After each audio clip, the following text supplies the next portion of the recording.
lights in the trees, a trick of the frost, a ghost on the breeze. But I saw a mirror older than me, staring through time like it wanted to speak.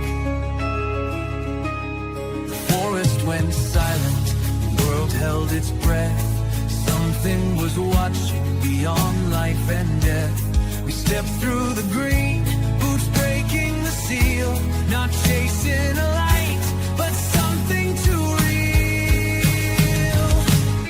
I came back with salt on my skin, my mind split wide when the storm got in. They call it a test, but I know the deal. History blinks beneath the green veil.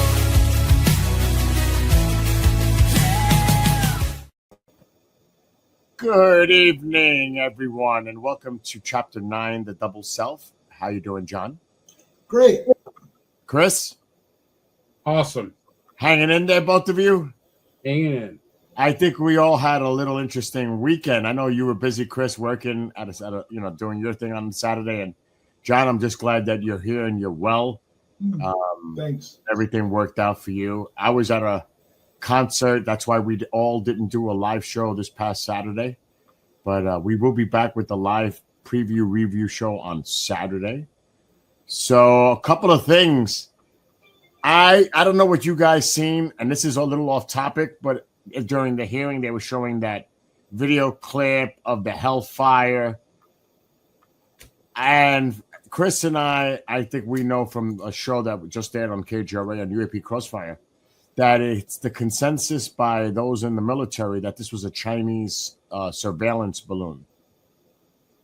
John, any thoughts? Have you seen the video? Are you aware? No, I've heard something that comes along that effect, but with me being in the hospital and surgery and stuff, I don't know. But are they claiming that was what was taken down over the East Coast? They're not claiming that. It's just that some of the people that Chris had on the show this past Thursday. Yeah. Chris, go ahead. The balloon that was shown in that video was off the coast of Yemen, and so they I guess apparently they tried to make it look like it was an unidentified object. But other people saying no, that's a Chinese spy balloon. We've seen them all the time.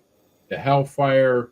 The Hellfire has two things. It has a detonation explosion piece to it that explode, or it actually has what like razors come out that would rip it apart and let it drop. And the Hellfire hit it. There's no question, but the Hellfire didn't have a detonation. It had a type of charge that all it would have is these like spikes or razors that would come out and shred it. And I think they probably wanted it intact, which chunks did fall off of it. Now, the question I have is, the U.S. government should know exactly what that is, and they tried to portray that as a UFO, and most people are saying that's not a UFO. There's no way. This was a spy balloon. I first thought it was a drone, acted like a drone, but it was a very sophisticated spy. That's what I heard. I heard as well. Doesn't make sense. Why would you spend that kind of money on the Hellfire missile? They could have just shot it down. They didn't need that. Hellfire. That's still over $1 million. I mean, with the U.S. government, money is no object. Whatever. I think personally, guys, this goes back to a little bit what this series is about. I think right now, don't believe anything you hear. Don't believe anything you see. And we're about to go down this rabbit hole that no one's ever seen between now and Christmas. Let's take out the show. Let's just say in general, we're about to go through a rabbit hole. Right. You make a good point about the rabbit hole, because perhaps the government doesn't want you to go down that rabbit hole. Want to change the rabbit hole, because I mean, people are saying to themselves who are in the know, going, "Why would they put something out like that? That so fuzzy, you can't really see it well." Especially when you have very sophisticated cameras that are on these drones, and they're actually shooting it from above. It was not the drone that fired the missile that took the video. It was another drone that's shooting from above. And they said you should have had a much clearer shot. You should have been able to actually see that. So people are saying, and just like the same thing with the Nimitz, everything else, they're not giving you the actual, prime film. They're dumbing it down, and then they're trying to cough it up. This is very strange phenomenon. It's not unidentified. They know exactly what it was. Well, why? Yeah, you don't. Okay, first of all, you don't shoot at something you don't know what it is. Okay. There you And not only that, but it was stationary. It wasn't like it was being hostile towards anything. So you don't take a shot at it. And they lie all the time. They shot something at something over when they had that big invasion from the Chinese, came from Canada. Yeah, that was a spy balloon. Well, no. Yeah, but the other thing that they took down that was completely separate from that, over on the Canadian border with Wisconsin. The Air Guard F-16s left. They didn't use the 35, which they had, or the 22, which they had been using. It was F-16s, and the F-16 came back missing a missile, and they never would talk about what that was all about. And that was all air coordinated with an AWACS, which that normally doesn't happen either. Weren't there 3 objects shot down? They claimed. Yeah, and then they claimed they couldn't find it. Yeah, you shoot something down, you find it. Okay, we're just lied to on a daily basis. For real. That's what I'm saying. The Black Vault just caught him in a lie today. They did FOIA where Arrow said that they claimed basically was that there was a whole bunch of reports. Then when he did the FOIA, they came back and said there was only 5. And then they accidentally said there was a lot more. So now there's a re-FOIA going on. There's over 25 to 30 reports on different incidents that were evaluated that they're holding back from the public. And this was supposed to be a transparent organization that was going to file a report on what they found or not, and they just got caught in a lie today. I mean, we could go on and on with the lies that are going on right now. Well, let's get to before we continue, because we only have a half hour, including the episode we're about to see. Let us get to Chapter 9, the double self, and we'll follow up after we air this episode. Actually, Bill, that was a great intro, because you really think about Chapter 9 was all about scrubbing memories and putting the lie in there. Well, we're about to find out a lot more about the detail of this episode right now, so let's get right to it and air it.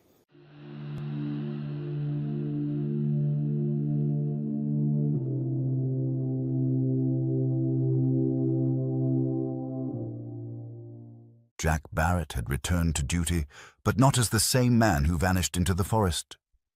Neither had Sergeant B. Their memories had been chemically scrubbed, fragmented under orders, and buried behind layers of psychological blocks. On paper, they were restored, fit, normal. But the phenomenon hadn't left them. It lingered, beneath their skin, inside their dreams, behind every quiet moment. The official line was simple: a fabricated report, a staged training exercise, a Cold War distraction. Colonel Ross Denning's memo would seal the narrative. His audio tape, once a clear chronicle, was scrubbed, cut into fragments, left confusing by design. Only a handful of lines survived, and even those misled. But the price of silence came with a new cost, because now Jack and Sergeant B were changing, and the government was watching. The program had already been folded into a special access protocol. Congress would never see the files. The president would never be briefed. Only a few knew: Dr. Elias Voss, Christopher Pike, and CIA liaison Christopher Hunter Green. And those few were no longer studying the phenomenon. They were learning how to weaponize it.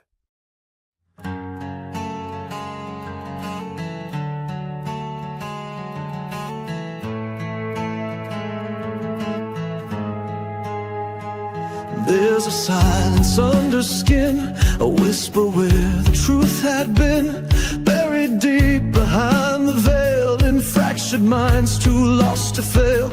A flash of light, a broken tree, two shadows where one man should be. They walk back into normal life with phantom wounds and hidden strife.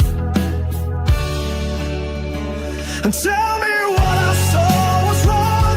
Say the static wasn't strong. Erase the echo, block the sound, but memory still turns around. We served, we bled, and we forgot, but silence stains what time could not. Orders came with blank-eyed grace. They wiped the hours, blurred the place. Names became a whispered code. In blacked-out files the past corrode. Sides at B, he screamed at night. Said Jack still glowed beneath the light. But meds and lies and flights resumed, as if no forest ever bloomed.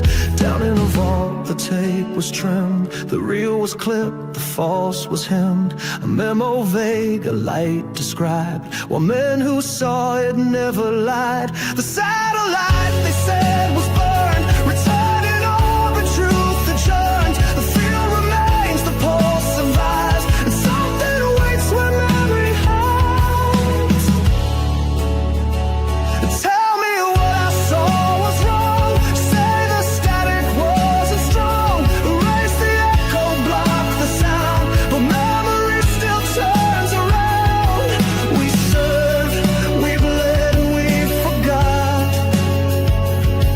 but silence stains what time could not.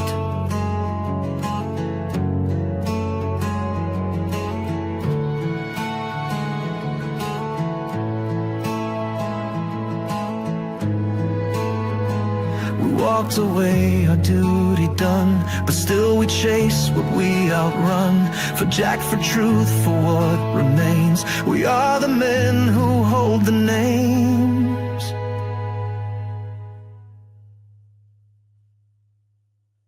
After Jack Barrett and Sergeant B were retrieved from the time dilation bubble during the incident on the 28th, they were medically stabilized and returned to duty by the morning of the 29th. But neither man remembered what had happened, not completely. Under the authority of CIA analyst Christopher Hunter Green, memory suppression procedures were deployed. Neurochemical fogging was combined with targeted hypnosis and electromagnetic dampening, deliberately fragmenting access to short-term and long-term recall. The goal: eliminate coherent recollection of the forest event while preserving baseline cognitive function. It worked, but not for long. The phenomenon had other ideas. Jack would feel it first. A tightening in his spine. Glimpses of sequences that hadn't happened yet. Sergeant B described it as dreams that bled through while awake. Together, they carried a fracture, one that even the block mechanisms couldn't fully contain. That was when the problems began. They started missing time again. Reflexes shifted. Peripheral vision began to register movement too fast for the eye. They began responding to things before they happened. The CIA locked both of them into evaluation. But this time, they weren't treated like assets to be discarded. They were considered prototypes. Whatever intelligence resided within the field, it was not inert. It reacted to suppression. As Jack returned to base protocols, desk duty, light security walks, he began experiencing intermittent blackouts, then flashes. Not of what happened, but of something trying to remind him. The same was true for Sergeant B. He began waking in the night, drenched in sweat, unable to account for hours. They weren't alone. Lieutenant Colonel Ross Denning, the team lead on the recovery mission, was summoned to draft an internal memo summarizing the event. He was given a basic outline: anomalous lights observed, brief investigation, nothing significant. He complied, but not entirely of his own will. Programming had been built into his neural routines via a Cold War-era linguistic protocol. Trigger phrases embedded during early service training had turned Denning into a narrative filter, able to report, but only within strict bounds. The tape he recorded during the second encounter, the only live documentation, was later recovered by Pike and Hunter Green.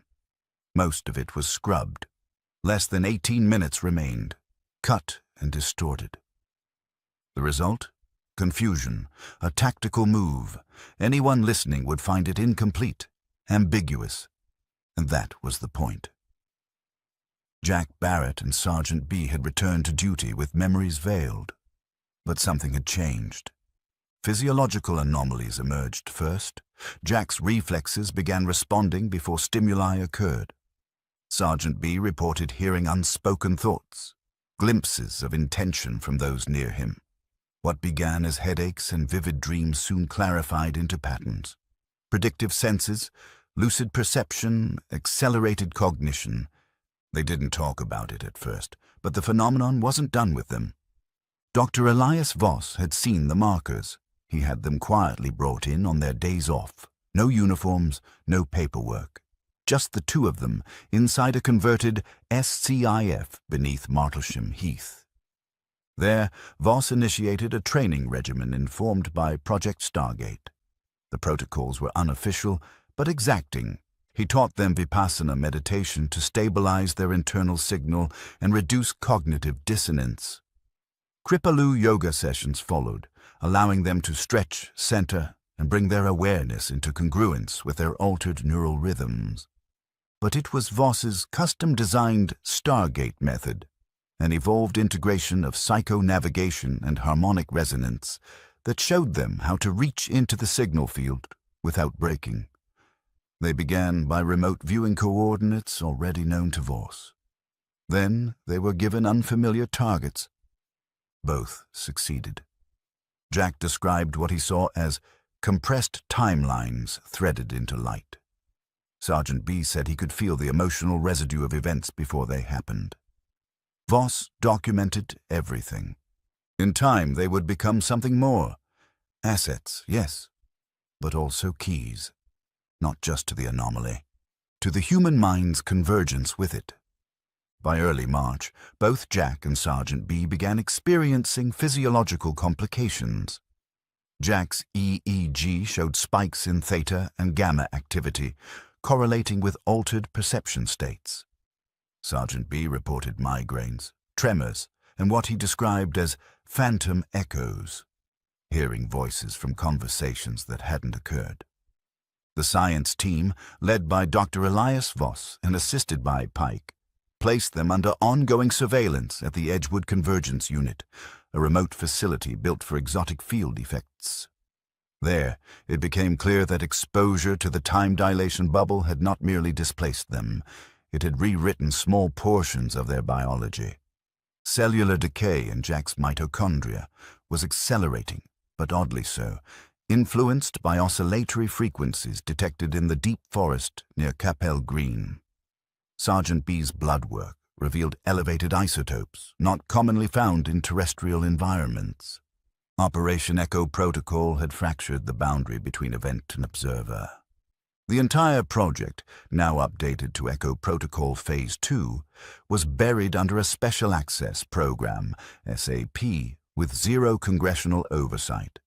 Only a closed cell within the CIA and a fragmentary liaison group in the Ministry of Defense were granted access. Congress knew nothing. The President knew fragments. The Director of the CIA knew everything. Even Dr. Voss had begun to fear what they'd unearthed. Back at the site, a subterranean control grid was being reactivated. Using recovered telemetry from Night 2, the science team began shaping energy signatures into weapon profiles. Tests included directed temporal stasis fields, 3-second local freezes, short-range cognition disruptors based on harmonic bleed, plasma-based signal projection mimicking UAP motion blur. The science team expanded their research into the site. Capel Green was cordoned off under the guise of ordnance clearing. Beneath the soil, Voss's instruments recorded lingering quantum decoherence, signatures that couldn't be explained by anything conventional. A secret weapons initiative was born. They called it Silent Vector, and Jack and Sergeant B were its reluctant foundations. In effect, they were taking what had happened to Jack and turned it into defense architecture. But the forest was still active. One field technician collapsed at the crater's edge. Another claimed they saw their reflection blink in the wrong direction. Pike logged it all. Hunter Green classified it. Voss stared too long into the anomaly's pulse and said only one thing: "It's not finished with us." The present-day hearing was silent for a moment. A senator, older than the rest, finally leaned forward. "So the cover-up started right away," he said slowly. He glanced around the room. "And it lasted for decades. What was the reason it was kept so tight-lipped? Did it not hurt the advancement of our own technology? And how, exactly, did something this significant remain secret for so long? And who funded it?" No one answered immediately, because everyone already knew. The truth was too powerful to control, and the cost of revealing it had always been humanity itself. Jack Barrett and Sergeant B were no longer merely soldiers. They had become anomalies within their own biology, anomalies born of a phenomenon neither they nor their handlers fully understood. Under Dr. Voss's watch, the sessions of silent meditation and focused breath work weren't for healing. They were for alignment, an effort to tune Jack and Sergeant B into a signal that hadn't stopped transmitting. The deeper they trained, the clearer it became. They were not recovering. They were adapting. Yet even now, the truth was buried. The memo, the tape, the timeline, all doctored, all delivered in fragments designed to confuse. And in the shadows of classified vaults, questions still swirled like plasma. "So the cover-up started right away," one senator finally said, "and lasted for decades. What was the reason? Why keep it so tightly sealed? Didn't that slow our own advancement? And how the hell was it all funded?" Across the room, the silence lingered longer than it should have, because the real answer was too dangerous to put on record. Look ahead. Chapter 10. The Mirrored Saint. The message isn't done.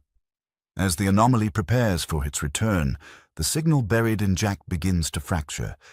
An intercepted transmission hints at something far worse, a shadow consciousness embedded within the echo structure itself, one that mimics, adapts, and evolves.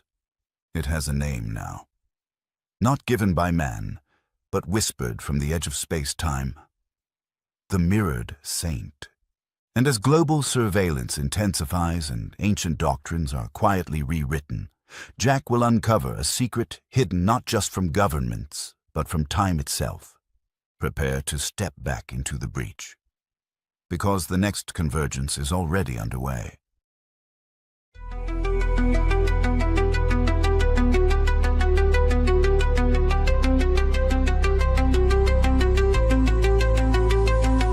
Through the silence of time, I walked alone, but the stars knew my name in undertone.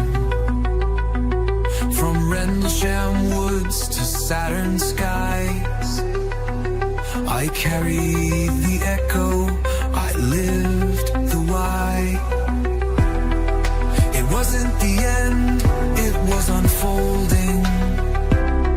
Not contact made, but truth beholding. Beyond the war, beyond the flame, we weren't just shadows, we became. All right, gentlemen. That's why I wanted to stop before we played the episode and just air, because it kind of connects. This is just my opinion. Like anything else, total cover-up, wiping out memories, even though it seems like something is actually helping either you or let's say Jack Barrett and Sergeant B retain some of those memories. But then also it connects to the medical issues that you had because you were altered. Same thing as Sergeant B. And the cover-up from the get-go SAPs, everything's on the table with this chapter. So I'll start with Chris. Chris, what was your take on this chapter? Well, as we know, Jack comes back, right? And he's returned to duty, but before that, they scrub his memory in certain ways. But what is kind of makes it very interesting is that I'm going to call it the signal. Some people will call it the phenomenon, some people whatever, but I'll call it the signal. So the signal has different ideas because it's not done with Jack, not done with Sergeant B. Sergeant B actually, after they even scrub his memory, starts to get nightmares. Yeah, and he starts hearing thought voice that's telling something that hasn't even taken place in the future yet. like premonitions. Yep. So B is starting to do this. But the government, which they normally do, I mean, this is no surprise to anybody, says, hey, we got this signal here. This is strange. How can we weaponize it? And that's actually said into Chapter 9 is the protocol starts to become to weaponize whatever they're finding there to do that. So you're starting to see, okay, Jack being brought back to duty, but the signal's not done with it. And so they start to monitor Jack.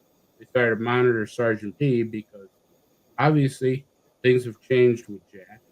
His body composition is EEG, which is, by the way, the same thing happened to Travis Walton. His EEG changed after.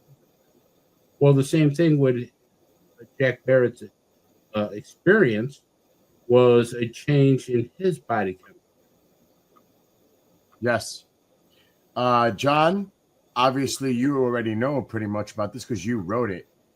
But is this exactly what goes on behind the scenes? This is typical, like Chris said. It's immediately cover up. They come to the conclusion we need to weaponize this. This is something that we can utilize, not just in the present, but in the future. And you guys are more than just assets because you're linked directly to this. Everything the government does has one sole purpose: how to retain power. And how do you retain power? By weaponization and fear. So that's exactly, yes, every day. Right now, across the world, in different governments, including ours, they're trying to come up with something else, a different weapon, a different countermeasure, something else that will allow the elite to retain the power that they have. But you know something, John? And I think you hit it right on the head with how they do it. But in this particular incident, I think they're trying to see if they can manipulate time. Because if you manipulate time, you have the ultimate power. You can go back and change things. For instance, you can go back in time and kill somebody that could be an enemy of the state, or make sure certain things do not happen, or make sure certain things do happen in your favor. So, because you started having missing time again. The signal or the phenomenon, after they scrub your memory, they put you back, you start experiencing missing time. So there's a missing time element that's real. So I think they wanted to keep you under observation of this. Well, they were hoping that they were going to forget about this long-term, short-term, but it didn't end up exactly the way they planned. Well, I think there's a conflict, though. I think although they want to scrub his memory, I think the signal, the phenomenon, That's other ideas. is a different idea. Yes. It wants him to retain what's happening with him. Am I pretty close, John? Yep. Awesome, because guess what, guys? We're already out of time. But before we leave, I want to ask John, any hints on 10 where this is going? Well, Chris, and you've had a lot of questions. It's going to go wide open next chapter. So Good. I'm looking forward to that. Same wide here. open. Yeah. All right, everyone. I hope you enjoyed Chapter 9, Double Self, and we'll be back on Saturday with our live show. So hope you enjoyed it. Make sure if you haven't seen any of the prior episodes, they are available on YouTube, Facebook, X, Rumble, etc. And don't forget, credit where credit is due. Keith Kirlock, that does a lot of the work behind the scenes, so kudos to him. And I'm just going to pull up a couple of his websites on the screen. Bex Creek Soundscape Studio, bcss.rocks. Also, Rose City Sound Project. It's on YouTube at Rose City Sound Project. So for John Burrows, Chris DiPerno, and myself, we'll see you guys on Saturday, hopefully. And until then, have a great Thursday night, and we'll see you next week.